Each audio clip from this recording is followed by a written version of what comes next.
Aujourd'hui, je vous propose une recette qui nous vient tout droit du sud et d'ailleurs qui porte le nom de sa ville d'origine, la tielle à la sétoise. Alors la tielle, eh bien en fait c'est quoi? C'est une tourte qui va être garnie d'une sauce tomate pimentée, parfumée avec du romarin, de l'ail, un petit peu d'oignon que je suis d'ailleurs en train d'émincer. Et dans laquelle on va ajouter des calamars, des seiches, des poulpes. Alors on reste vraiment dans le bassin méditerranéen. Il faut savoir qu'en fait la tielle provient des immigrés italiens pendant le XVIIIe siècle. Ils nous ont apporté cette petite recette. On l'a un petit peu modifiée, mais voilà. Alors je mets mes oignons à revenir ici avec un petit peu d'huile d'olive que j'ai préalablement fait chauffer. Un petit peu de sel toujours au départ. Voilà. Et là, je vais tout de suite passer à mes tomates pour les peler. Alors, comment on pèle des tomates? Il suffit de les plonger dans un bain bouillonnant pendant 30 secondes et vous allez voir, la peau s'enlève super bien. Pendant ce temps-là, je vais écraser ma gousse d'ail. Ça va rejoindre mon oignon. Et regardez les tomates, je vais tout de suite les égoutter, on va voir. Donc là, il faut les tremper tout de suite dans un bain glacé pour stopper la cuisson. Pas besoin de couteau, la peau se retire toute seule. Je retire le pédoncule. Je vais les concasser grossièrement puisque ça va compoter doucement avec mon romarin, mon ail et mon oignon pendant 1 heure. Je vais pouvoir les ajouter dans ma poêle. Je vais rajouter une petite branche de romarin et une pincée de piment doux. Alors là, c'est en fonction des goûts de chacun.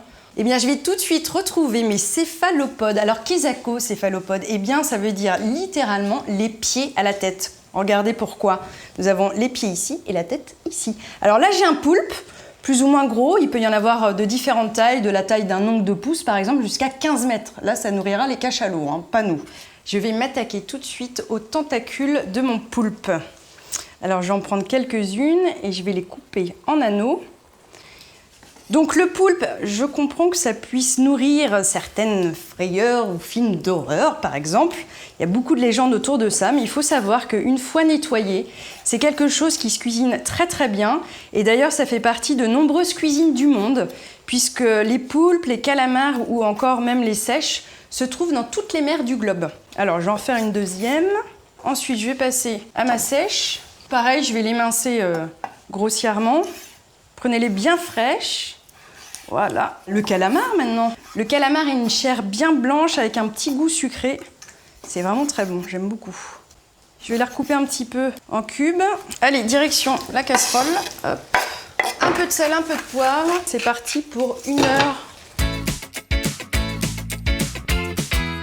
Alors ça a bien compoté, j'ai laissé refroidir à peu près une demi-heure, sinon ça risquerait de ramollir la pâte. Alors là j'ai choisi une pâte à pizza. Effectivement, dans la recette traditionnelle de la tielle à la sétoise, on met de la pâte à pain, mais il faut savoir que la pâte à pizza, en fait c'est un dérivé de la pâte à pain dans laquelle on a ajouté juste un peu de matière grasse.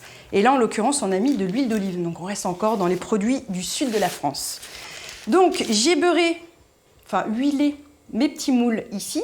Je vais découper à l'aide d'un moule un peu de pâte pour garnir le fond. Donc on va bien remonter sur les bords pour avoir une jolie forme. Hop, je vais les garnir. N'hésitez pas sur la quantité. Et donc maintenant, je vais tout de suite passer au chapeau. On soude les bords. La finition, un petit peu de dorure. Donc du jaune d'œuf. Hop, un petit pinceau. Voilà, la dorure est terminée. Je vais enfourner pendant 15 minutes dans un four à 210 degrés.